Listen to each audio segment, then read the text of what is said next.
Okay, great. Nothing happened. Okay, so welcome everybody. And this lesson I thought hopefully will be the last one on the CH 3.6 standard. So we can go on to redox, and that'll leave us a bit of time next term for any revision questions you've got. Right, so we did do titration curves last time, but I thought as a quick revision, I know it's stated up there, but if you just look at that titration curve, is it a strong acid, strong base, strong base, strong acid? By the one I'm saying first will be what's in the beaker. Is it a weak acid, strong base, or the other way around, or is it a weak base, strong acid, or the other way around? So what have I got in my beaker and what have I got in the burette? Or the conical flask, I should say. Is it strong acid, strong base? So just looking at that curve, looking at the pH, is it starting with a low pH or a high pH? Is it a flattish start, or does it have a sudden increase before it flattens out? Anybody would like to have a go?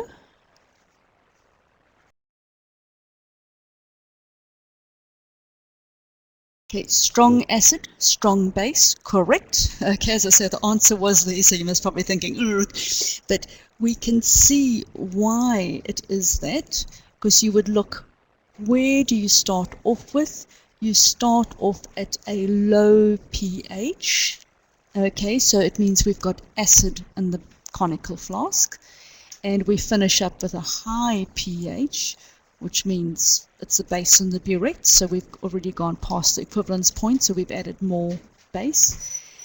The other reason why we know it's a strong acid, strong base is the starting point is not only a low pH, but it's a fairly gentle rise all the way, starting from immediately from the beginning. There's no sudden increase before it flattens out. So that's another clue that it's just a gentle rise. And then the final clue that it is a strong acid, strong base is the salt you form at equivalence point, when you've only got salt and no acid or base in the beaker. What is the pH of that salt? So the salt of a strong acid, strong base, because at equivalence point you should be having only the salt, and correct at 7. So if you have a strong acid, strong base titration, it's brilliant because there's one calculation you don't have to do. You don't have to work out anything at the equivalence point because you know that the pH is going to be 7. You may need to work out the volume added, okay, but you certainly know the pH. Right, now when you do these calculations, you generally tend to do 4 points. So you sort of know where do you start, halfway to the equivalence point, at the equivalence point, because it's a key point, and then sometime after the equivalence point, and we normally just take double the volume. So if it took us around about 25 milliliters to get to the equivalence point, then you'd take a point at round about, once we've added 50 milliliters. It's no particular reason why, it's just an easy way to work things. So that's the 4th point.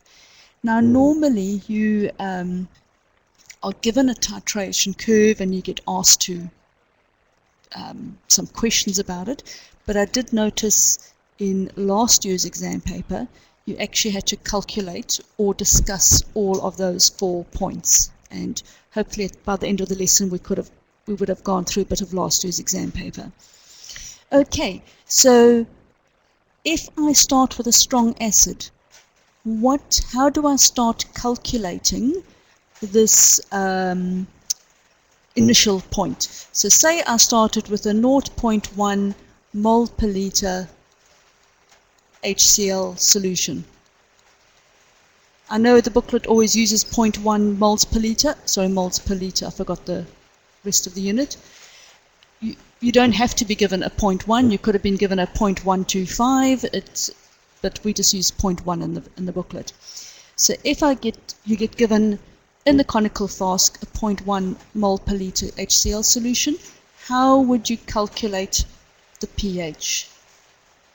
Right, you would just use the formula pH is equal to the negative log, and you can substitute in the concentration of the strong acid straight away. So as Laylis and Laura both said, you use that equation and you would just simply substitute the 0.1 into that equation. Could I do the same thing if I used ethanoic acid? No. Why can't I if I had ethanoic acid here instead of HCl, why couldn't I substitute 0.1 directly into that formula? Okay, it's a weak acid, and because it's a weak acid, it means not all the ethanoic acid, that 0.1, in fact very little of it, has actually dissociated to form H+ ions or hydronium ions. So you can't do that direct substitution. But for a strong acid you can, so that's great. So any questions on being able to calculate the first point, the initial point? Okay, I don't see any typing. Let's go on to the, great. Okay, let's go on to the next point, which is halfway to the equivalence point. Now here you would just simply use the formula you used last year. The amount is the mass divided by the molar mass. I'm including this here, although it's actually quite unlikely that you'd be given a mass. You would, I think, always be given a solution. So you'd be given a concentration, but just in case they give you a mass and they say so many grams of acid was dissolved in the beaker and it was titrated with 0.1 mole per liter sodium hydroxide or something, then remember you might have, well, in that case you would have to use N is equal to the mass over the molar mass. But otherwise, this is the one you would use. So say I was titrating the 0.1 mole per liter with 0.1 mole per liter of NaOH. So I've got 0.1 molar sodium hydroxide and 0.1 mole per liter.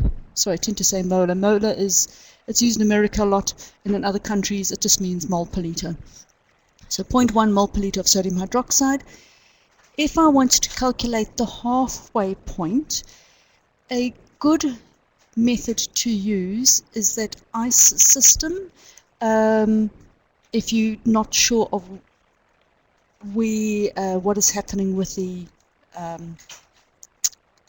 with the different particles. Otherwise, for something like this, I think it's quite easy, but I'll go through how you do it. So that we're calculating 0.2 now. So what we would say I had started, remember we had 25 moles of acid from the graph, because we know our equivalence point is at 25 moles. Okay, that's at 25 moles. So we know, because I've got equal concentration of acid and base, we must have started with 25 moles of acid. So going down, what is halfway to the equivalence point? If I've got 25 moles of acid, what would halfway be? 12.5 milliliters. So it's always a good idea to write down what you've got. So V, and I'm just going to say as a subscript to help save doing a lot of writing.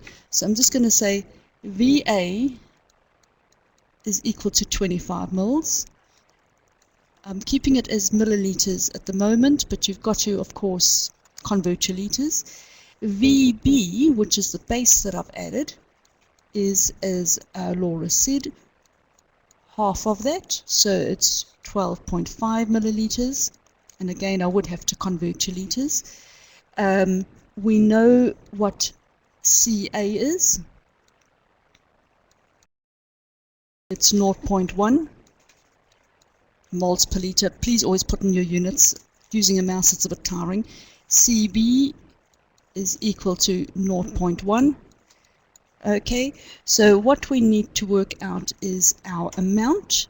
So we've got Na and Nb. Okay, so if we calculate that, if one of you can, or all of you can try it in your calculators, if I want to work that out, Na is equal to, if C is equal to N over V, N is equal to C times V.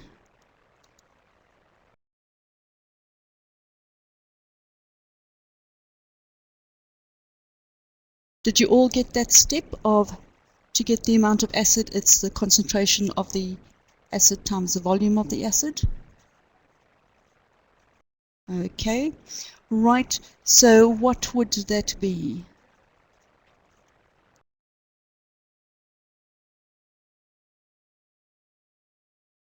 If you did the calculation, okay, 2.5. Okay, Laura, the unit is wrong because we've got, we're trying to calculate amount in moles, so it would be, the unit would have to be moles. Okay, right, so it'll be 2.5, and well done, because that's partly why it was a bit of a trick question about the times 10 to the 3, because if you just simply said 0.1 times 25, you would get 2.5. So sorry, Laura, for tricking you.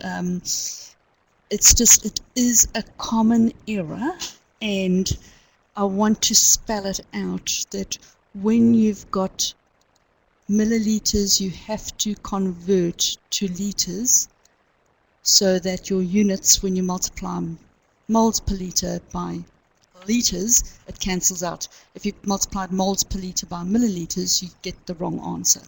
So that'll be 2.5 times 10 to the minus 3. So again, my apologies for tricking you, but it's, I hope everybody's taken note of that.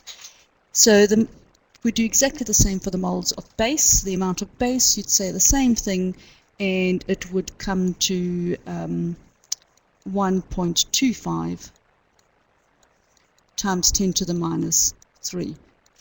Are you all happy with that?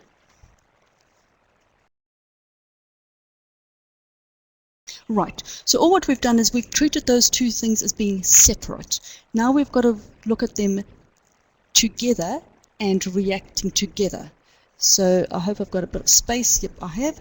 So if I now worked out what was happening, so I'd say in the beginning, and this is where this ice comes in, so initial, during, and then at equilibrium or at the end. Okay, so in the beginning, if I have the acid here and the base there, and then the salt, the products, so it'll be, I'm just going to call it AB for the salt.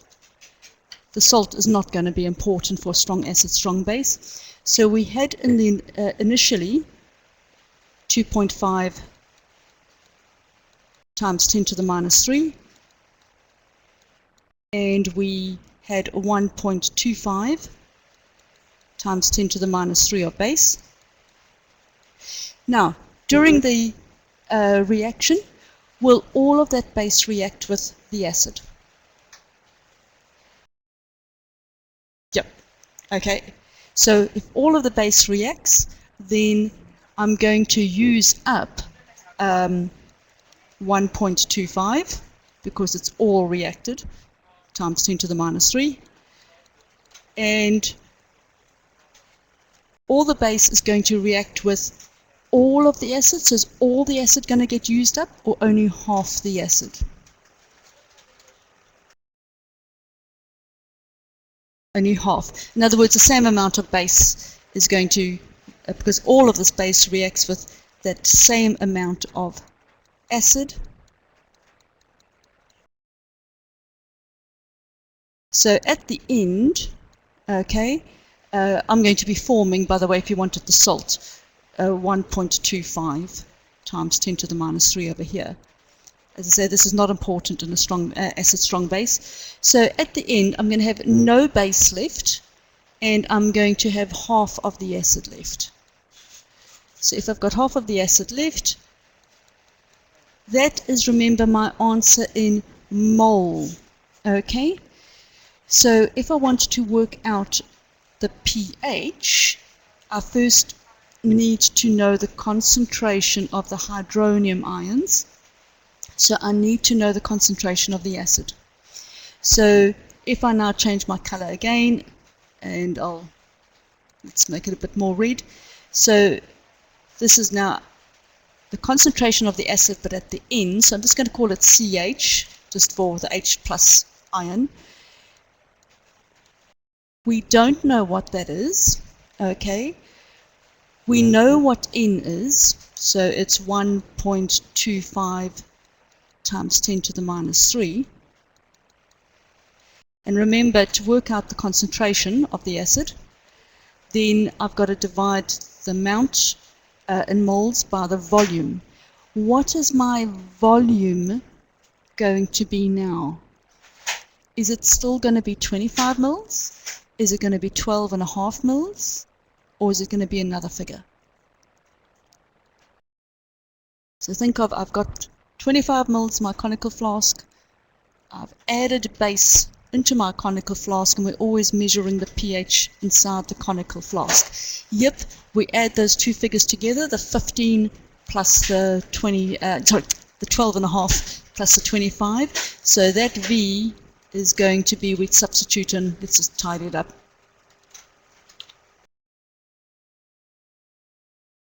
We'd say it'll be divided by 37 times 10 to the minus 3 to get it to liters. And what is the answer? If somebody would like to try it out.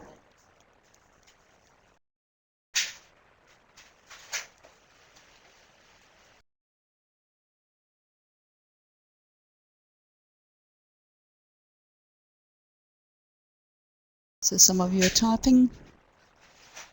Okay, does everybody get that? Okay.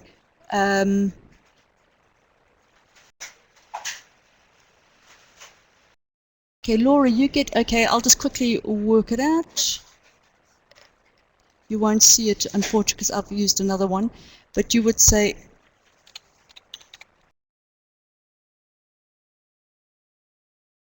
I'm not used to this new system, I'm afraid.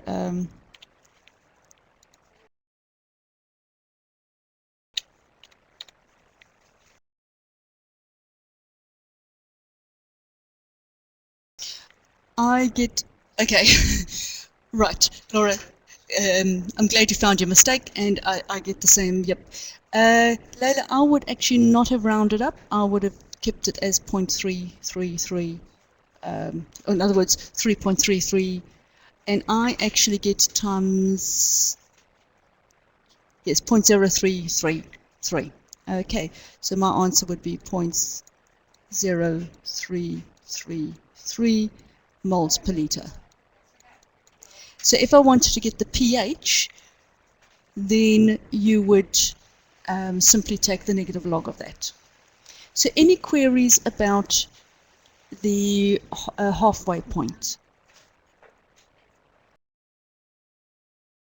Nope, good. And this is equivalence point. You don't have to do a calculation. The only thing there may be is if they gave you the pH, or they wanted you to say some, work out the volume but discuss it or something like that. I haven't seen a question directly on that, but it is possible.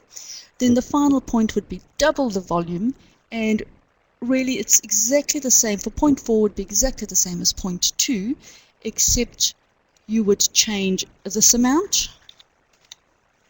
This would now be, if we've added double the volume, we've now added 50 mils here. Okay, we've still got those as being the same in terms of concentrations, but we just have to, oops.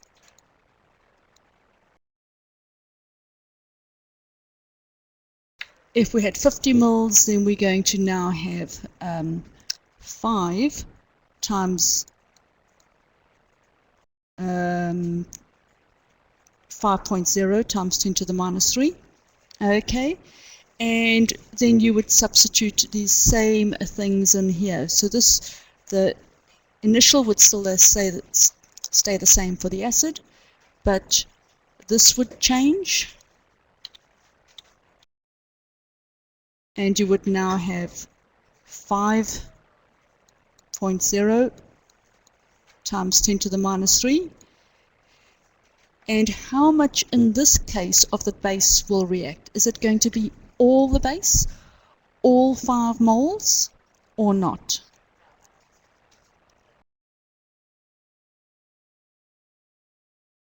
So a few of you are typing.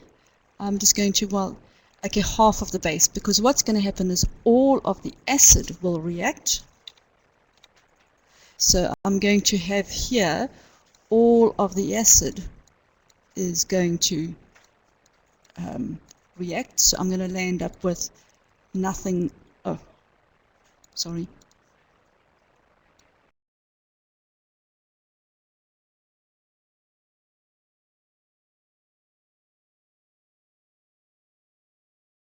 So I'm just deleting that. Okay, so you would have 0 over here now. And, oh, my color changed. I mean to stick to the red to show this is the new one. Okay, so that would be 0. And you would have to work out how much of this is reacted.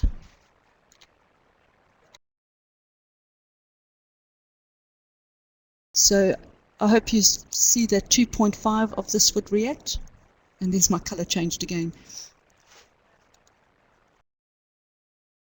So if 2.5 is reacted, I would have formed, by the way, 2.5 of the salt. Then how much base have I got left over now?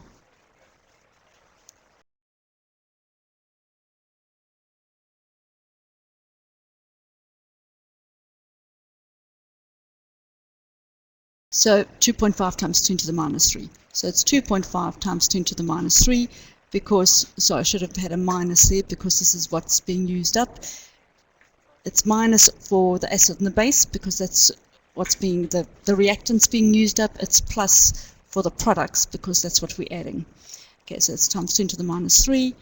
And then when we wanted to now do the calculation, what is our new volume?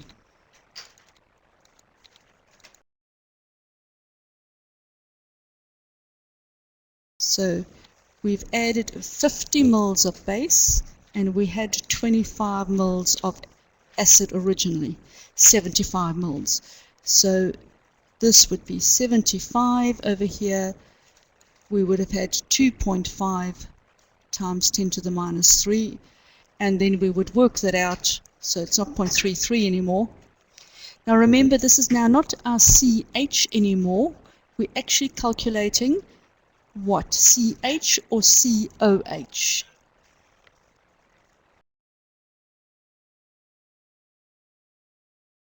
The COH. So I'm going to put an O over here because all the acid has been used up. It is the base we've got left over. So can anybody work out the concentration of the OH? It's 2.5 divided by 75 pretty much.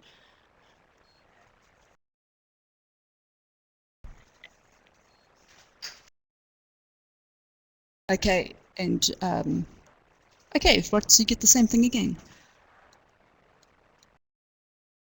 I haven't done the calculations, but it tends to come up with the same figures. You'll notice as you go through the books, it tends to come up through with the same figures all the time. But remember, that's our POH. Our OH. So you'd calculate the POH, and how would you get the pH from the POH?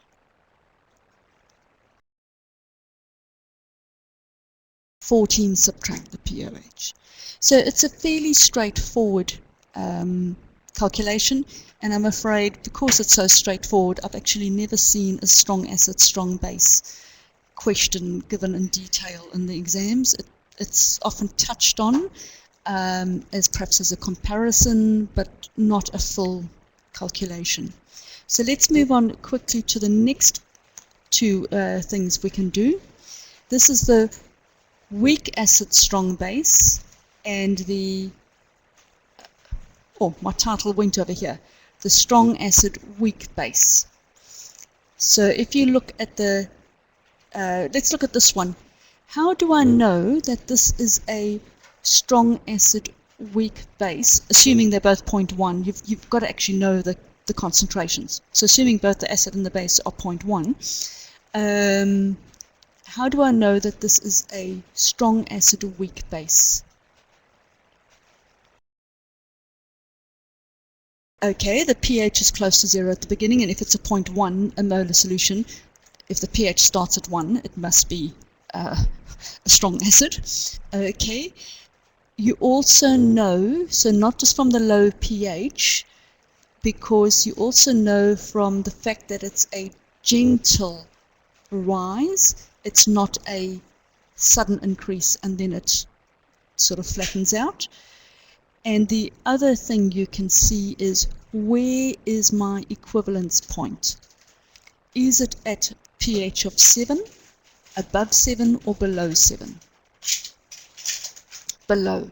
So we know that the salt formed is from a weak acid, sorry, strong acid weak base, because it's more acidic, you know, strong acid weak base. The acid wins because it's stronger, so it's a lower pH. Okay, if I looked at this graph, okay, now I've told you there it's a weak acid strong base. What tells you, if you looked at that graph, what tells you it is a weak acid strong base? Assuming, of course, both are 0.1 moles per liter.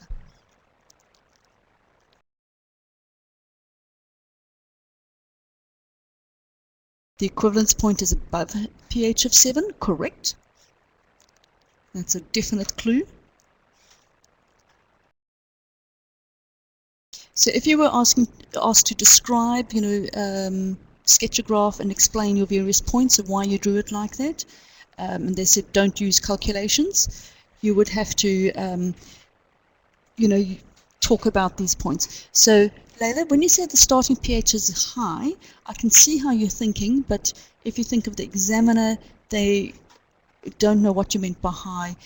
Did you mean that it's a pH above 7 or so on? So say that a pH is round about 3, so it's high, it's too high for a strong acid of a concentration of 0.1. So it must be a weak acid. But you are looking at the right place, the point, the initial. So you've looked over there at the initial pH. We've looked over there, and not just where it starts at 3, but also can you see there's this sudden rise and then it tends to flatten out before it gets to the equivalence points, which is that cliff face that has to happen. So can you see the difference between that sudden rise before it goes flattens out compared to this gentle rise over here? Is that all very clear? Okay, now when you do these calculations, it's slightly more complicated. So I'm not going to go through the calculations here in detail like we did the first one. We'll just refer back to those previous calculations we did with the Ka and the Kb. So if we start with this one, point number 1, we can't just substitute into the pH is equal to negative log of H plus because it's a weak acid. So how can I work out the hydrogen ion concentration or the hydronium ion concentration?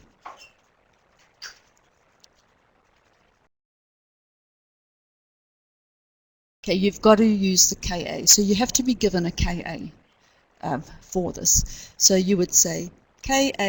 Now remember, if you've got a Ka, you've always got to have the hydronium ion at the top. There should never be a salt in any form in a Ka or Kb expression, so you should never have Na plus or K plus or anything like that in a Ka expression. It's got to be the hydronium ion together with the anion. and or the conjugate base over the, so if it was ethanoic acid, it would be CH3 COOH at the bottom here, and it would be the, I'm going to just cheat and just say ET for short, the ethanoate ion. So that's just my shorthand cheat, because my mouse is getting a bit not very easy to use. Okay, so you would know the Ka, so this would have to be given, so you can substitute into there. Okay, this is what you are trying to find. Okay, so you don't know that. Do you know this? Yep, it would be given in, 0.1 moles per liter of ethanoic acid and so on. So now remember, some of it does dissociate, so we have to make an assumption, and we have to assume that the dissociation of ethanoic acid is minimal, and so it stays as pretty much as 0.1 moles per liter. And we also have to make an assumption that the hydronium ion is the same as the ethanoate ion. Why do we have to make that assumption? Why isn't the ethanoate ion exactly the same as the ethanoate ion?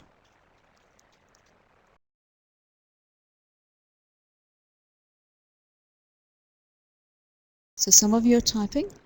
Okay, there's a small amount of hydronium ion that comes from the water dissociation, and we're just saying we can assume we can ignore that. So great, David, as well, that it comes from the water, we can ignore that. So we write our two assumptions, we calculate the hydronium ion concentration, substitute it into the pH is equal to negative log of the hydronium ion, and we get the answer. Now, this is a really important point over here, the second point, point number 2, and I'm going to be going down. This is what you saw in CH3062 in the very last lesson. It's an equation I highly recommend that you learn off by heart. You don't have to, you can always derive it, and I showed you how to derive it in the booklet. But quite frankly, it's way easier just learning it. So it's based on a pKa. So remember, it's based on an equation where it's the acid plus water or whatever is dissociating into the hydronium. Oh, I don't need that. Sorry, I'm already going straight into the Ka expression. The hydronium ions and the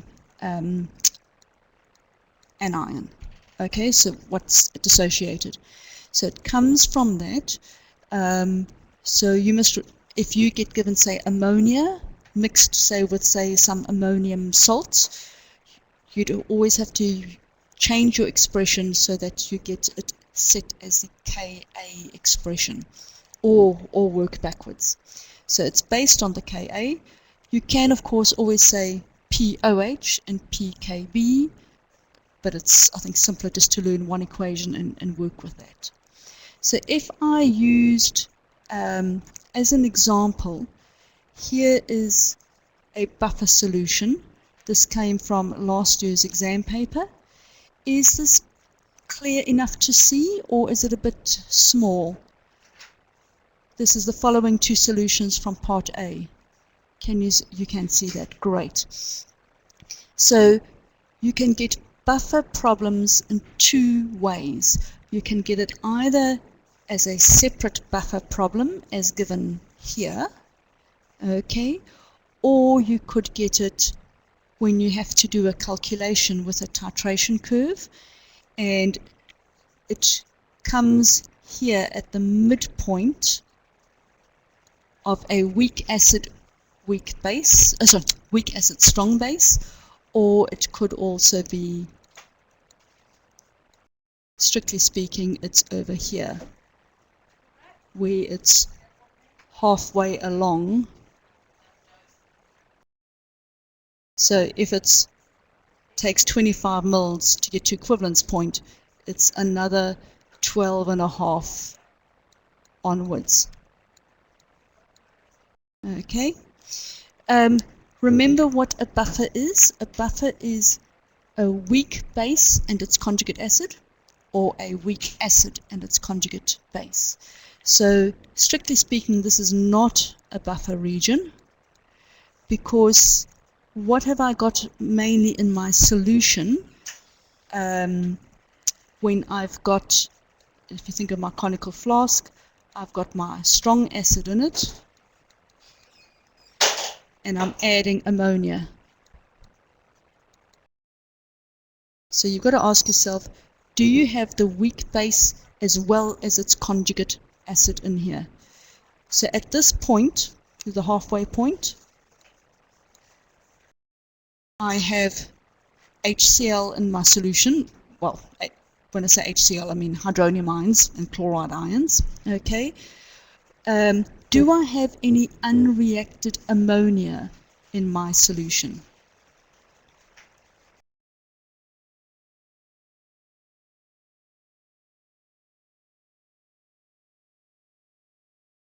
So some of you are typing?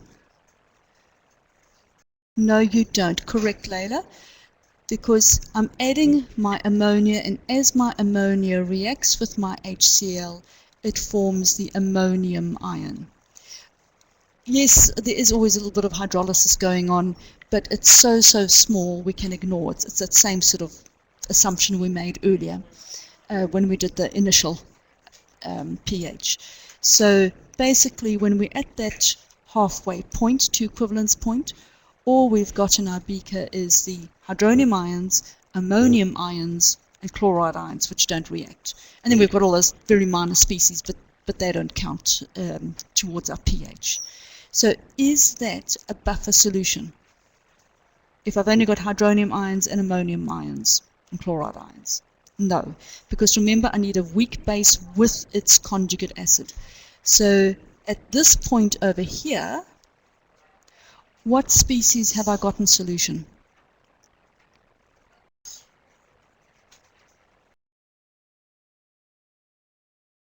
Relating directly to the pH. I know these. Okay, we've got a buffer because I've got my unreacted ammonia, because we've added excess ammonia, and of course I've got all my ammonium chloride that's been formed, completely formed when I got to the halfway point. So I've got both ammonia and ammonium, so there's my buffer region. So if you had to work out the pH at that point, you'd use the Henderson-Hasselbalch equation. Okay, the same thing over here. What have I got in my beaker at this point over here? The 12.5 mils. So if you think about it, I've got in my beaker my weak acid. So I'm just going to call it HA for weak acid. So I've got HA as well as a bit of H plus and A minus. And I've added my strong base, so my sodium hydroxide. So what have I formed? What have I all got at 12.5 mils?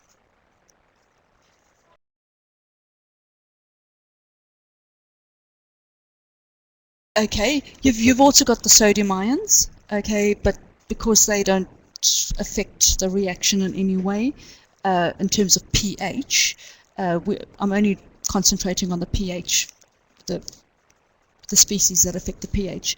So we've got our weak acid, our undissociated weak acid, plus we've got its conjugate base, because as we've added the ammonia, remember we've got the A minus would be its conjugate base. So HA is, say, the weak acid, so the A minus would be the conjugate base. Yep, so David, because half is salt and half is weak acid, and the salt contains the conjugate base.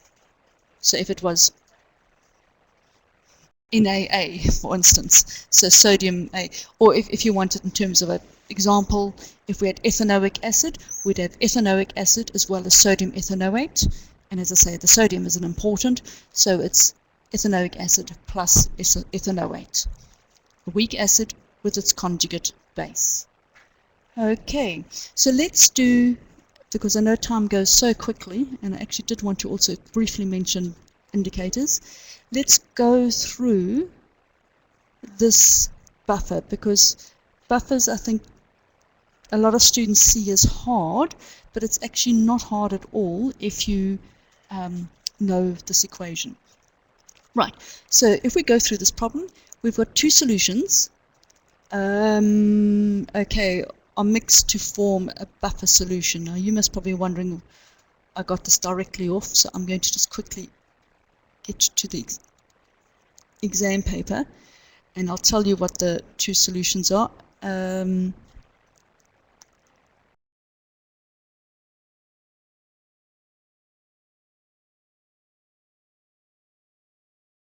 Sorry, I should have actually looked at what it was.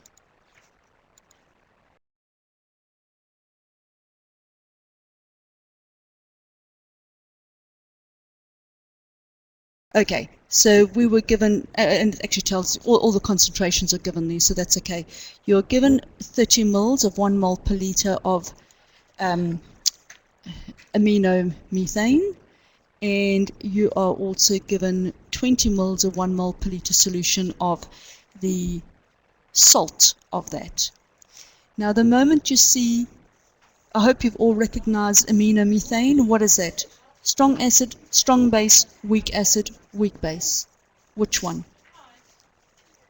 Weak base. Okay, remember it's one of those ones you have to know for the exam. So I can't really change color, but this is the one. Okay. You've got to know that, so that's a weak base. And I hope you've realized then that this substance here is the salt of that weak base, so it must involve the conjugate acid.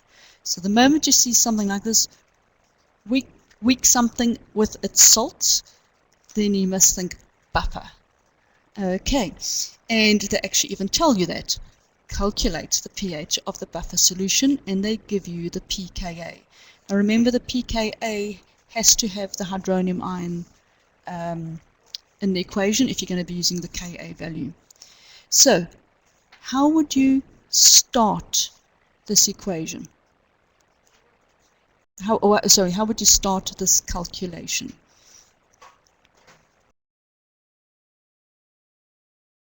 Okay, you write the equation down, so you'd work out what you've got. So you've got the CH NH3Cl. Does that dissociate completely?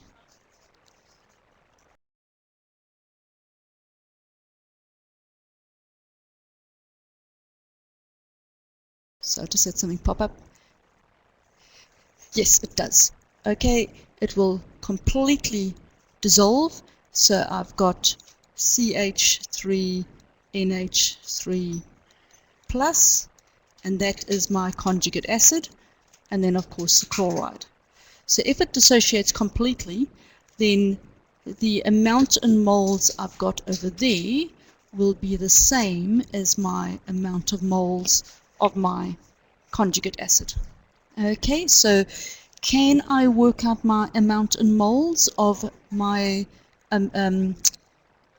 methyl or amino methyl group, or methyl ammonium group might be the easiest way to pronounce it. So how would I work out my amount in moles of my methyl ammonium ion?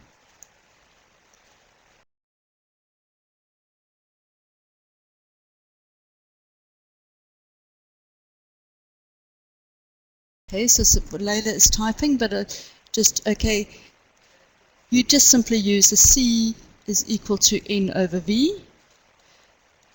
Remember, you first treat them as uncombined first to work out the amount of moles originally, and then you do any reaction if there is any, or then you combine it. So in this case, Layla, you don't use a Ka expression because it has completely dissociated. So whatever I've got of methyl ammonium chloride, I've got of methyl ammonium. So I would just simply substitute the 20 mils as V, of course change to litres. I've got my 1 mol per litre as my C, so I can work out my N. So I know my amount of ammonium ions, methyl ammonium ions. Then I can do the same thing for my aminomethane, because we're going to be treating it as undissociated, because you know from a weak base it's hardly dissociates. So can you work out the amount in moles of our weak base? It would be exactly the same thing. Our N is equal to C times V, which is going to be 1 times 30 times 10 to the minus 3. Any questions on that? So I can see David is typing, but okay. Right, so once we've got those two things, so this is the N of the, I'm going to just call it the base, so NB, and we've had Na, that's our conjugate acid, as being what we C times V, which is 1 times 20 mil. Okay, and then we calculate time. Let me just go times 10 to the minus 3.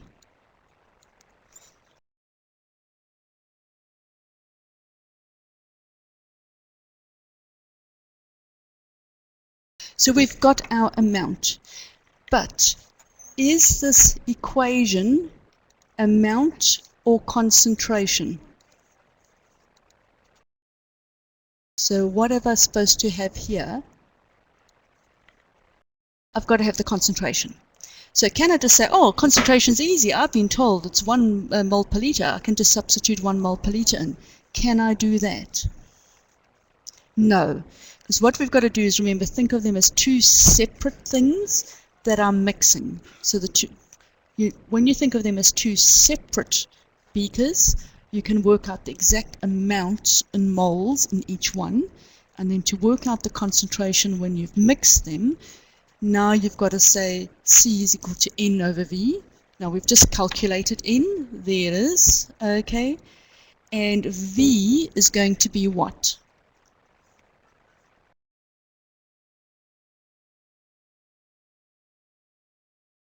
$50 milliliters, and you've got to, because it's the 20 plus the 30, and then of course you've got to convert it to liters, so 5 times 10 to the minus 3. Okay, no, well, it's 50 times 10 to the minus 3, so it'll be 5 times 10 to the minus 2. So David, do you agree with that? I always say 50, and then I'll just say times 10 to the minus 3, and then it's, I don't make those errors of trying to move decimal points. So going back to our calculation now, we are trying to find pH. That's what we've been asked for, calculate the pH. We are given the pKa, so that's dead easy to substitute. Okay, David, you just divide by 1,000. Just do what works for you, and if that works for you, great. Okay, and can you see we have worked out by dividing by 50 times 10 to the minus 3, or 50 divided by 1,000, can you see we can work out the amount of base, the concentration of the base, as well as the concentration of the acid?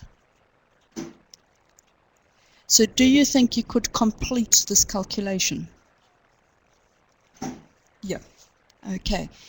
The hardest bit about this is actually using your calculator correctly. Because what you have to do is you've got to take your base concentration, divide it by your acid concentration, and then take the log value. And sometimes when you use your calculator it doesn't work out correctly. So just make sure that you can use your calculator to do this. So use it on simple figures before you do it on more difficult figures. It's just to make sure you know how to use your calculator. Because I don't want you to know all the chemistry, but then because you used the figures wrongly in your calculator, you didn't get it right. So please practice and check that you've got that. I know in our booklets that you've got, if you've got a printed copy, there are a few errors in the booklet. I have corrected them in terms of the PDFs that are on OTL for the series, so you should, if you got a different answer in the booklet, you can always check with a corrected copy that's now on OTL. Any queries on titration curves and buffers?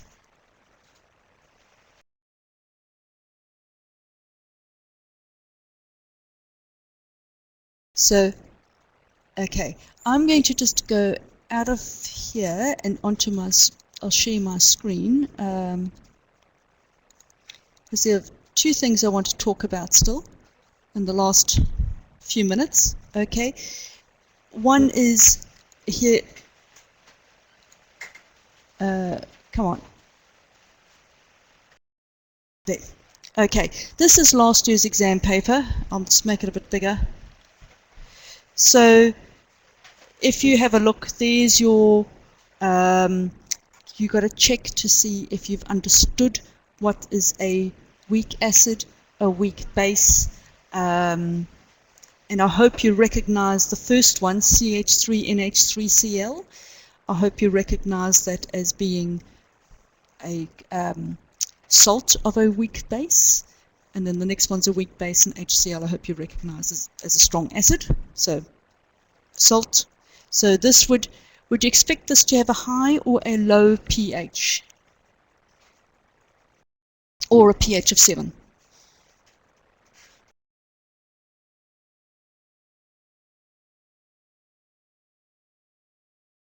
Okay, Layla, just think about it. It's the only time you have a salt that has a pH of 7, it's got to be a strong acid, strong base. Now, you should recognize as the aminomethane as being a weak base. So this is going to be a salt of a weak base, strong acid. And so I've had 3 variations, and I'll say, Laura, you got the prize. It is, remember, a salt of a strong acid, weak base. So if you think of the acid winning because it's stronger, that means it's going to have a pH less than 7 because it's going to be acidic. Another way you could view it is, of course, ammonium, or the methyl ammonium ion is the conjugate acid of the base. So if it's a conjugate acid, then it's going to be acidic, so pH of less than 7. And then, of course, that one would have a pH greater than 7, and that, of course, would have a pH very low.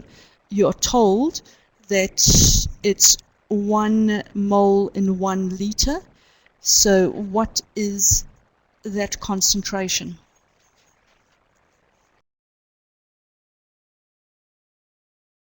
One mole per liter, good. So you wouldn't have to actually give calculations for them, but you should be able to do that one in your head. What is the pH of the HCl solution going to be? 0, 1, 2, 3. What is it going to be? 0. Okay, because it's got, if you take the negative log of 1, it's going to be 0. Okay, and so that's what we've done in previous ones. Then over here you have to talk about, this is, remember all the species in solution we did not last week, the week before. It's, you've got to look at, do we have lots of ions in solution for conductivity or only a few ions? Is it mainly molecules or is it mainly ionic? So there's a lot of explanations here. This is that buffer problem you had, so that would have come up.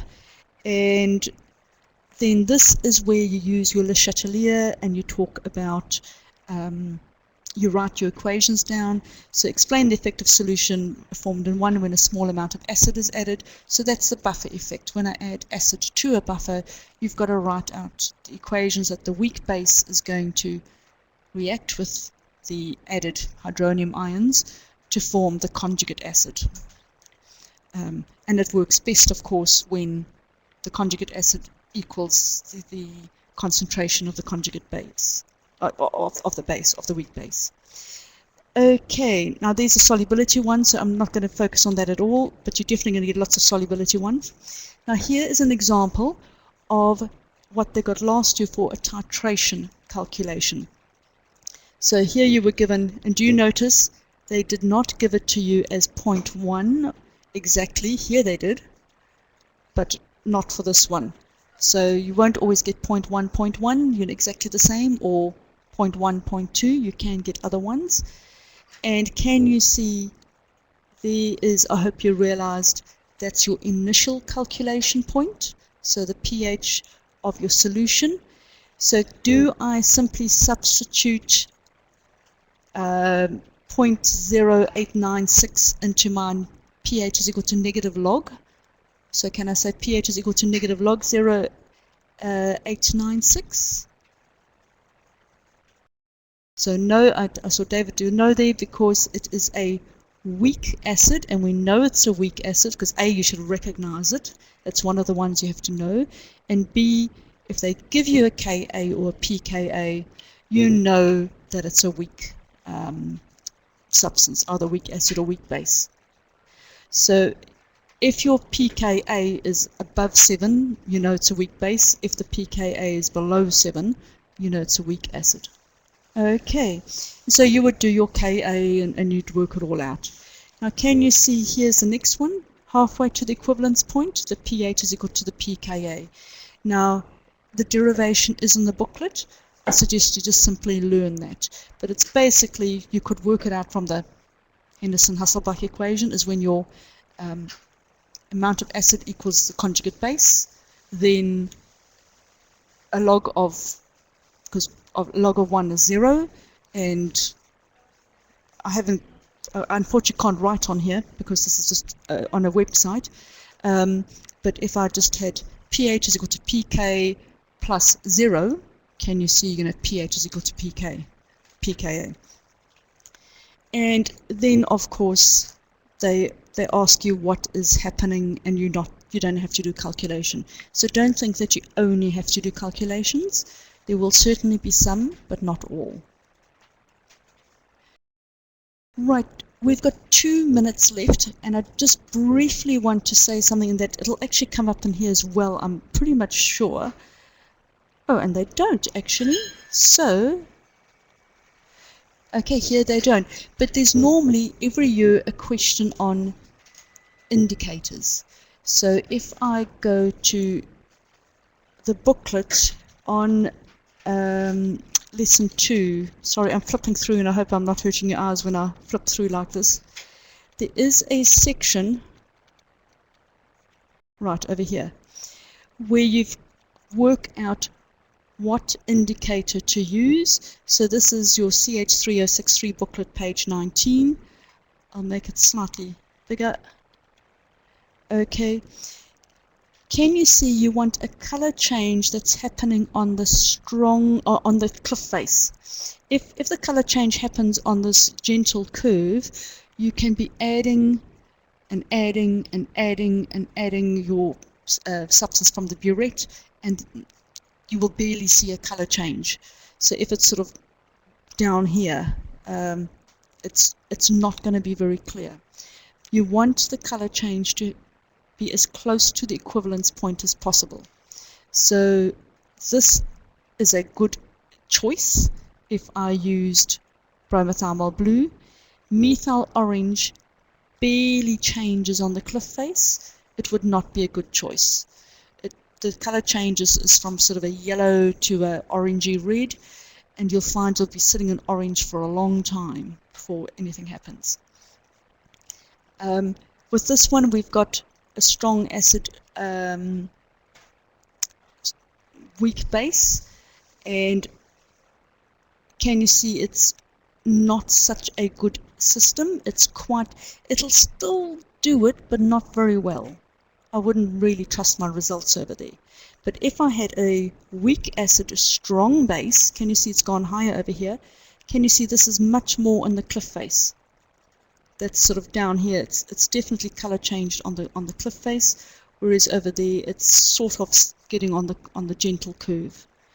So when you discuss the importance of indicators, that's one point you have to mention, and the other one is the derivation,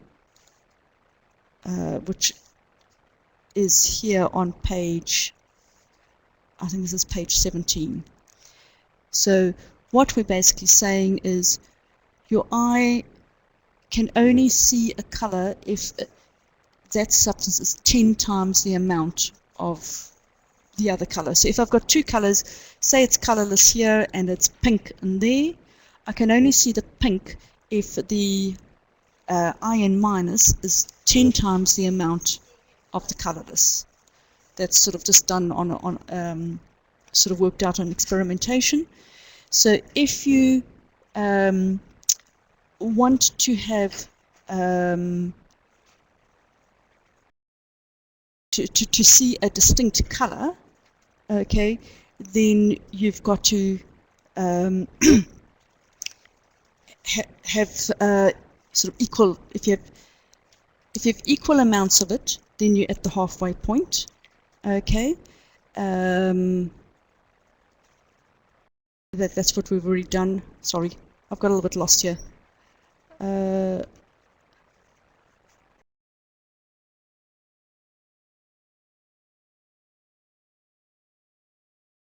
okay. Sorry, I was trying to work out to get that's a pKa of the indicator. So to have equal amounts, you can work out the pKa of the indicator as being the pH of where it changes. So if you want the pH of my input of my equivalence point, it has to be around about, say, 7. You've got to choose an indicator where the indicator has a pKa of around about 7. Sorry, I came a little bit cold there. So does that make sense? If I want to have an indicator changing color at around about a pH of 5, then you've got to choose an indicator where the color changes, where its pKa is 5. Does that make sense? Okay, so if you're doing a titration and you're expecting your equivalence point to be around about, say, 9, can I choose an indicator where the pKa is 5? Okay, the answer is going to be no, because if it's got a change at pH of 9, I want the color change to happen at the pH of 9, not at 5. So I've got to keep on looking for an indicator until I find one that has a pKa of 9. Okay, we've gone actually a bit over time, so sorry for that. As I say, I want to go into redox next week. If there are any questions while you go through your booklets, then please email me and I can always start off the lesson with that next week. Just let me know.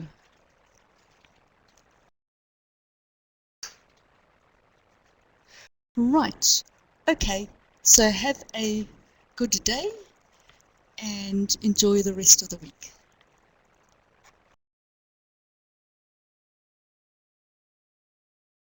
So I'll say, okay, right, bye.